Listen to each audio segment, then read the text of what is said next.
नमस्कार शेतकरी बंधूंनो, कृषी पूर्व या यूट्यूब चॅनलमध्ये आपल्या सर्वांचे हार्दिक स्वागत।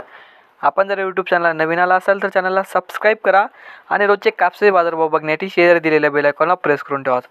आजच्या व्हिडिओमध्ये आज आपण बघणार आहोत भारतातील विविध राज्यांमध्ये आज कापसाला किती भाव मिळतो याची संपूर्ण माहिती आपण या व्हिडिओमध्ये आज बघणार आहोत। तर या व्हिडिओ आपण शेवटपर्यंत बघा। चला तर मग सुरू करूया। पहिली बाजार समिती आहे पोंडिचेरी। या ठिकाणी 6,732 रुपये प्रति क्विंटल कापसाला भाव मिळतोय। त्यानंतरचं राज्य आहे उत्तर प्रदेश। या ठिकाणी 6,000 रुपये प्रति क्विंटल कापसाला भाव चालू आहे। त्यानंतरचं राज्य आहे आंध्र प्रदेश।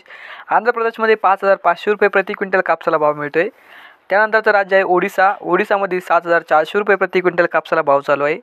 त्यानंतरचं राज्य आहे तमिळनाडू। तमिळनाडूमध्ये बघायला गेलं तर 9,733 रुपये प्रति क्विंटल कापसाला भाव मिळतोय। मध्य प्रदेशमध्ये बघायला गेलो तर 9,800 रुपये प्रति क्विंटल कापसाला भाव मिळतोय। तसेच पंजाबमध्ये बघायला गेलो आपण तर 6,100 रुपये प्रति क्विंटल कापसाला भाव मिळतोय। महाराष्ट्रामध्ये बघायला गेलो तर सध्या 8,496 रुपये प्रति क्विंटल कापसाला भाव चालू आहे। त्यानंतर कर्नाटकमध्ये बघायला गेलो तर 10,470 रुपये प्रति क्विंटल कापसाला भाव मिळतोय। राजस्थानमध्ये 7,400 रुपये प्रति क्विंटल कापसाला भाव मिळतोय। तसेच पुढचं राज्य आहे गुजरात। गुजरातमध्ये 9,700 रुपये प्रति क्विंटल कापसाला भाव चालू आहे। त्यानंतर हरियाणामध्ये बघायला गेलो आपण तर 8,400 रुपये प्रति क्विंटल कापसाला भाव मिळतोय।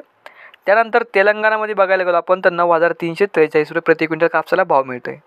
तर असेच हे होते भारतातील विविध राज्यातील आजचे कापसाचे बाजारभाव। कोणत्या बाजार समितीमध्ये तसेच कोणत्या जिल्ह्यामध्ये कापसाला किती भाव मिळाला याची संपूर्ण माहिती आपण या व्हिडिओमध्ये आता बघितली। तर तसेच तुमच्या बाजार समितीमध्ये कापसाला किती भाव मिळतो हे आम्हाला कमेंटमध्ये कळवा। नवीन येणाऱ्या कापसाला काय भाव चालू आहे हेही देखील आम्हाला कळवा। भेटूया पुढच्या व्हिडिओमध्ये। धन्यवाद।